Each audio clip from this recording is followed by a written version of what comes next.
Welcome back. In this lecture, which is probably going to be a pretty lengthy one, I'm going to start out by talking about the Great Awakening, this kind of religious movement that made its way from Europe over to the Americas in the early 18th century. And then from there, talk about the catalysts preceding the American Revolution, and then also talk about the American Revolution itself. And from there, I'll have a lecture devoted to the French Revolution as well. But in order to kind of continue our dive or deep dive into the evolution of American identity and entrepreneurialism and the spirit of kind of that these colonists began to establish in their own right, to, as far as self-determination was concerned, it's necessary to get a good understanding of what the Great Awakening was about and how, in many cases, it both catered to but then also reflected attitudes of these American colonists in the English Atlantic seaboard here. So, as these English colonists began to concentrate their foothold in the mid Atlantic region here, they began to adapt religious doctrine to fit the rough, kind of individualistic lifestyle of colonial life itself, which we kind of mapped out in our previous lecture talking about early settlement. This is influenced by a number of factors. One was the settlement itself, the arrival of new immigrants, the influx of German, Scottish, Scotch-Irish populations primarily, and what they brought in as far as cultural traditions and approaches to religious worship, but also, kind of their own lifestyle, their own kind of aspirations. Second, there's the pioneering spirit of that colonists embraced by and large here in the English colonies. And also, we've covered the effects of the Enlightenment. So we'll see how these converge and form basically a relationship that will help define what the the Great Awakening was, who the key kind of drivers were behind it, the key ministerial figures, and then also how this helps further define American identity. To give you some background as far as immigration and the growing diversity that we're beginning to see early in the 17th century in the English colonies. We have between the year 1700 and 1760 the population of the colonies themselves growing some sixfold. By 1750, mid-century, there were over 1 million colonists, about 1,170,000 of them. And beginning by about the year 1708, so very shortly after the turn of the new century into the 18th century, Germans began arriving in the Americas in larger numbers. These were also accompanied or kind of were followed along by Dutch settlers, some of which had already established the New York and Delaware portions of the eastern seaboard. Swedes, Scotch-Irish, Swiss, Welsh, Irish, Finns or Finnish populations, as well as French settlers and Jews, all brought with them their own sense of self, their own sense of what they hoped to get out of the new world. So they had their own sense of agendas, and we've seen that earlier, in talking about early settlement and colonial society. Well, here there's just this continued ripple-like effect, except it's now encompassing a broader cross-section of European populations. Some colonists who had established themselves here already, the likes of Benjamin Franklin, for example, argued that America could endure the rapid population growth because of the abundance of land. That simply there was more than enough to go around, essentially. There were other kind of there were also factors as far as what brought people to the New World. We've covered those again in previous lectures. Two additional voices also began to kind of chime in on this, but there were American perspectives, like Benjamin Franklin's. Um, Hector St. John de Crèvecoeur, he was a French immigrant to America, or to, shouldn't say America because it didn't really exist, but he was a Frenchman who came to the English colonies. Um, he argued essentially that poverty, in many cases, was the driving factor and motive for people in their resettlement. He noted how most of Europe's poor and middle class were the ones that came to emigrate to the colonies and take that tremendous risk in doing so, while at the same time Europe's rich simply stayed behind, being benefactors of or beneficiaries of the status quo in the fixed kind of political and social systems of Europe. People came to the colonies searching for wealth, and also as a result of economic necessity. And so this, in Crèvecoeur's opinion, began to act as a source of and for American identity, right? That the wealthy weren't going to move and take such a big risk in coming to the colonies because they had no real need to. But when you are,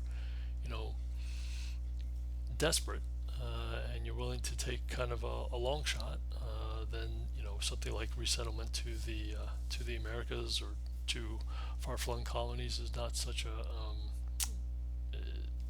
bad idea after all, or such an alien thought, perhaps.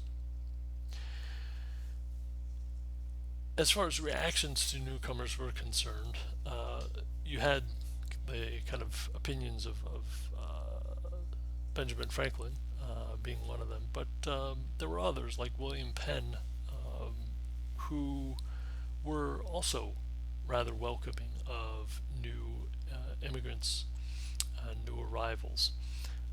According to Penn, he wanted to establish a tolerant community where there would be a ample freedom of worship that could be practiced. And this was a kind of a founding principle in his establishing Pennsylvania, the colony of Pennsylvania. Quakers soon flocked to settle in this area, as well as many Germans too. You also see German populations beginning to settle in areas of Maryland as well, places like Hagerstown and also Frederick, Maryland. So, and this is taking place towards the this latter half of the 17th, early 18th century.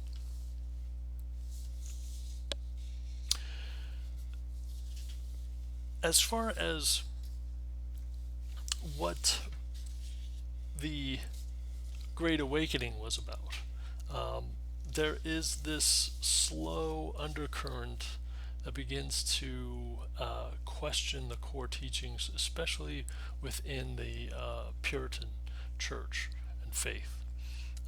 Again, Puritanism and Congregationalism were heavily structured around the central idea that there were formal sermons preached to the congregation, so communication and the conveying of a religious experience was one way.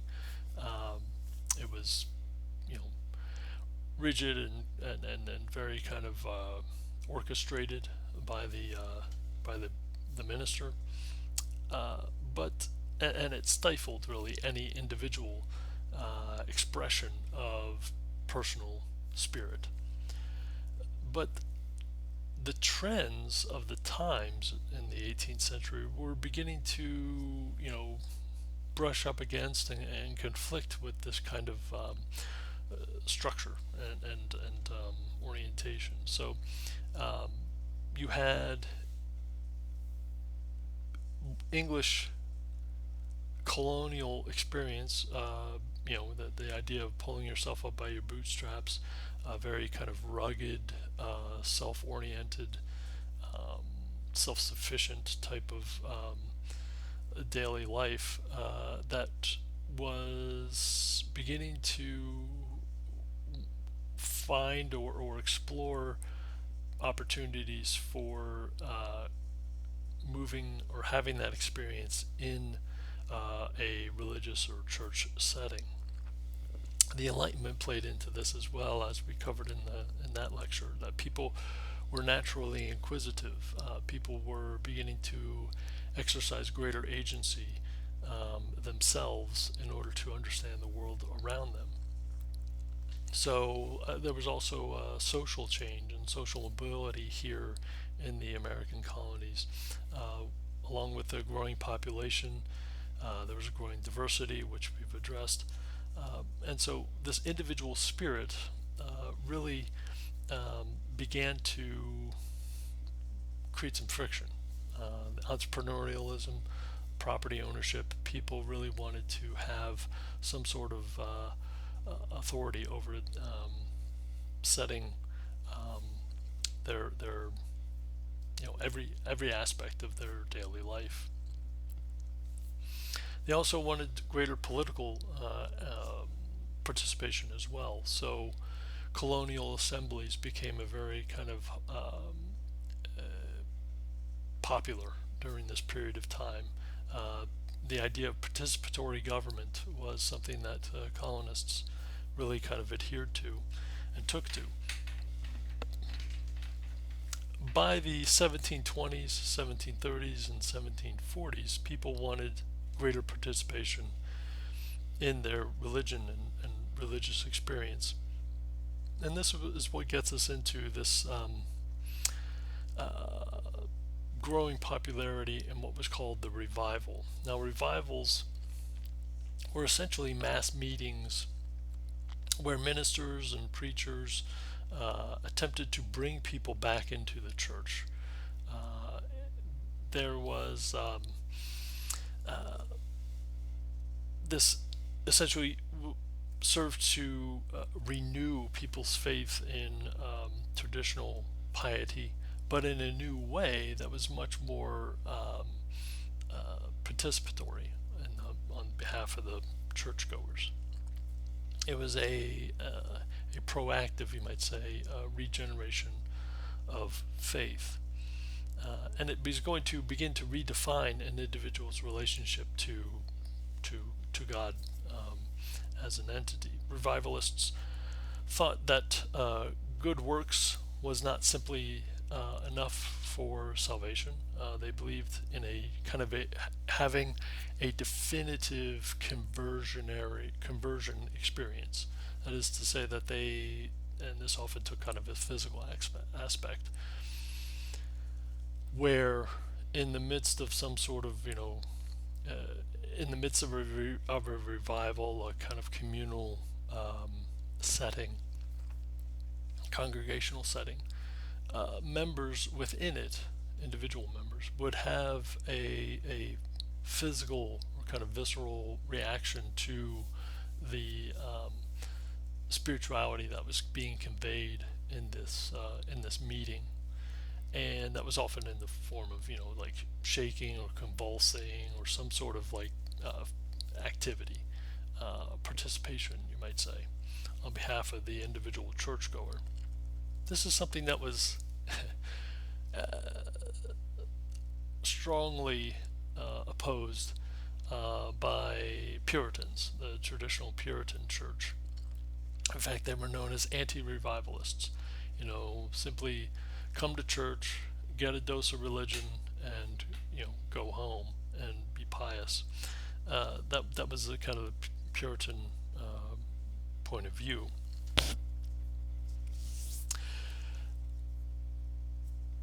One early advocate of revivalism and kind of this more hands-on approach to the religious experience was that of Theodore Jacob Frelinghuysen.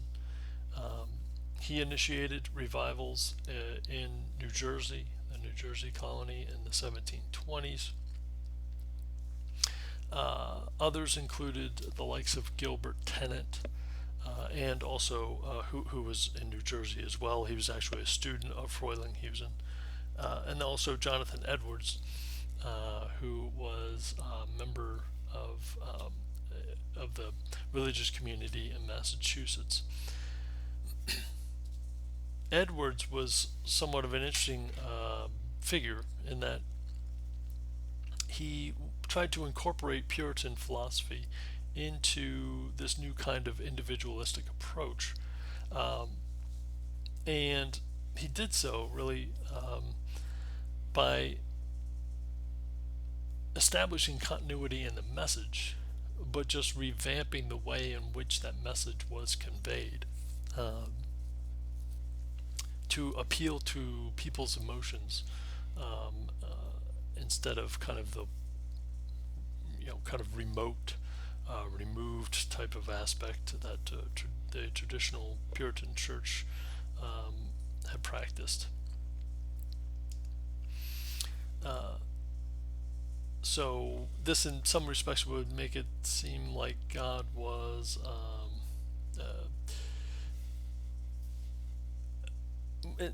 perhaps less vengeful and hostile, and more as God being kind of a rational type of entity. Later on, from about 1738 to 1741, another key individual, George Whitefield, came to the English colonies here in North America. He was an English preacher, and during this 3-year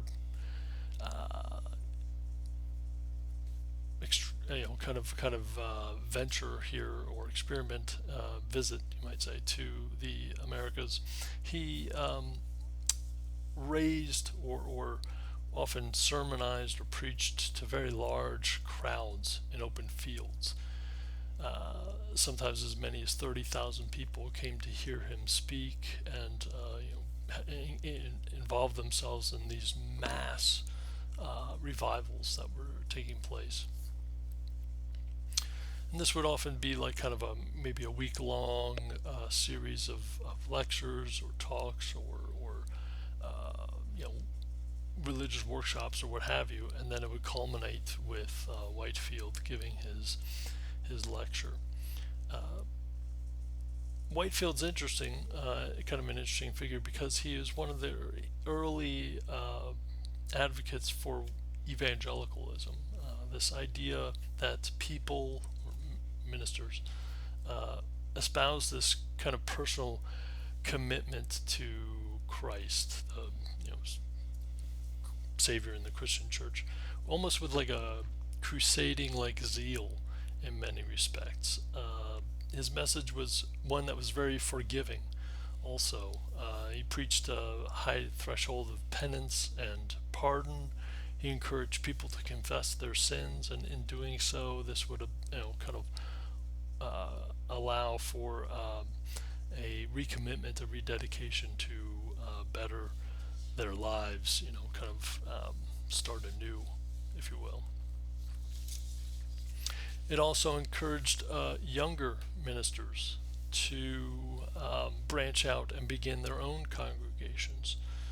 This helped to establish new churches to contrast older worshippers. This created a rift within the Great Awakening between what were considered to be old lights and new lights, kind of a generational difference.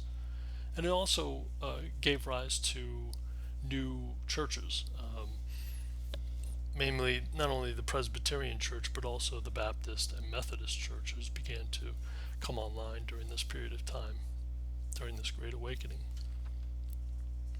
So, what were the effects of the Great Awakening, and how did it actually interact with the growing kind of momentum of what it meant to be kind of this identity of American? Well, there were several. First and foremost, again, it empowered individuals to uh, participate in their own religion.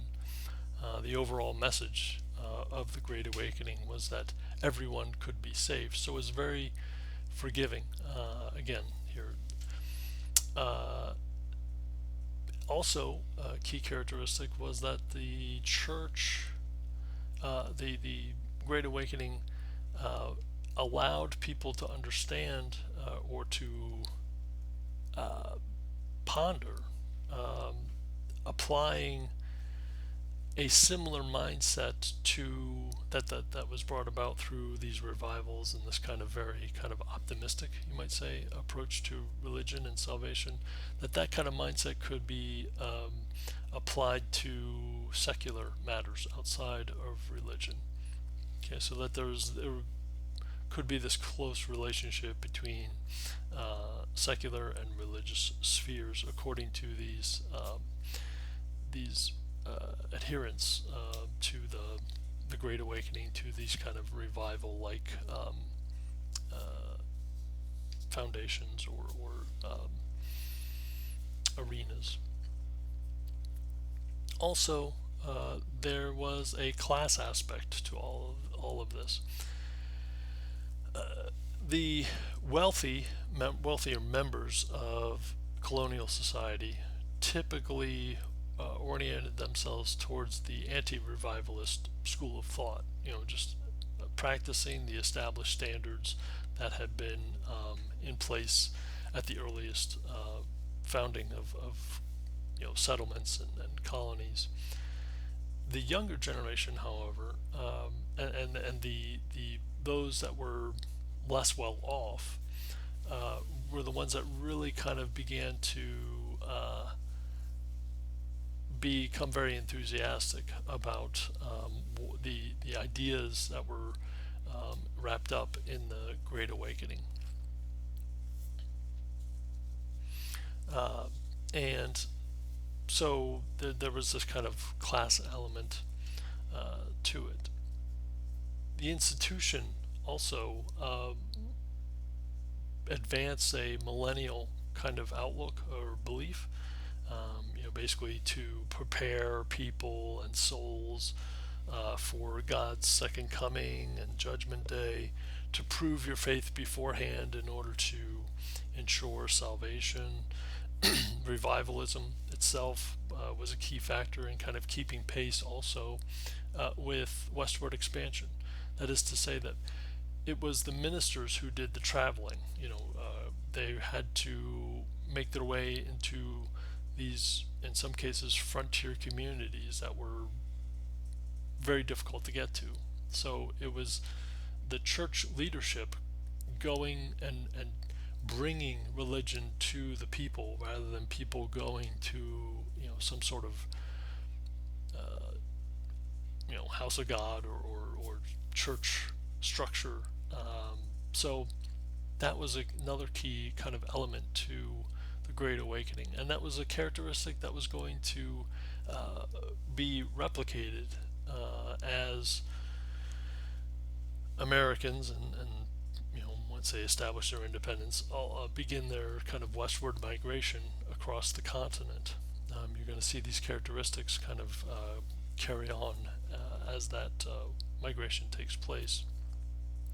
So it was much more mobile in many respects, and therefore it caters to the individual in that respect. You also see the formulation of, again, these churches, new kinds of Protestant sects, Baptists and Methodists, along with others, but really those are the two kind of dominant or really significant churches that are established in the American colonies during this period of time.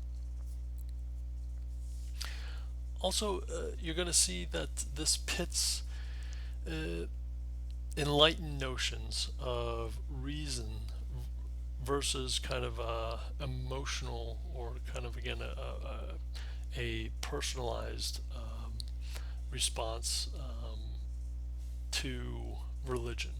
So in some cases, the Enlightenment is going to help cultivate notions of this religious type of experience. In the one hand, because it's the Enlightenment gives a sense of individual empowerment, but on the other hand, now what we see is that members of those that kind of buy into this kind of revivalist mindset are going to want to break out of, or resort to, I guess, more of an emotional kind of base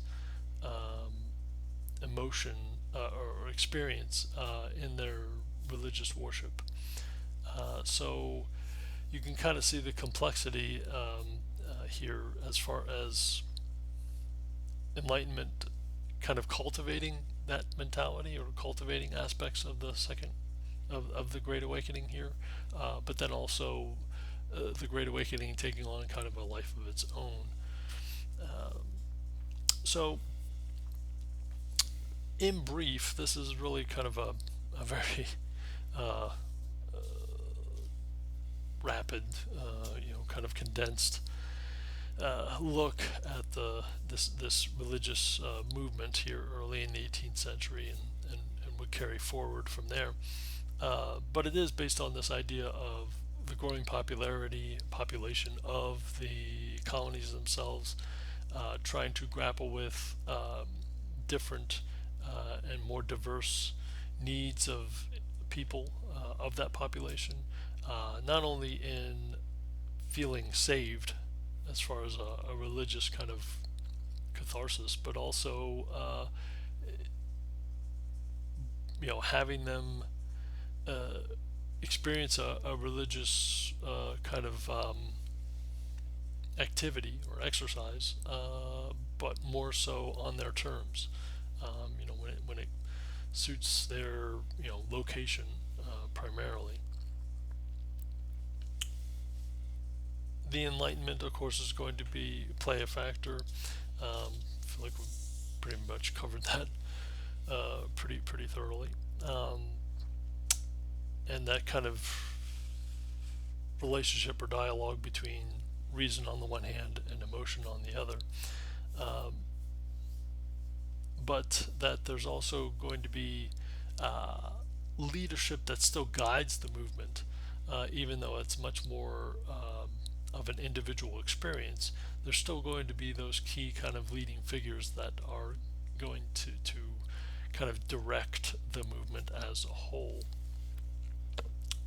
And of course, looking at this in kind of a longer term view, one could argue that this idea of more of a participatory experience in religion is symbolic of a more kind of democratic, a more participatory based lifestyle that many colonists bought into and practiced in their daily lives. So this would kind of be the spiritual being a reflection of the secular in many respects. And because of that, many people would kind of see a begin to blend, and others might say confuse, those aspects, the secular and the spiritual, with one another. And so we'll kind of keep that in mind as we continue to discuss and trace the American identity, American civilization as it establishes itself, especially with its independence by the end of the 18th century. All right, so we'll pick up here with part two, talking about the lead up to the American Revolution, and then continue on from there with the revolution itself. All right, so stay tuned.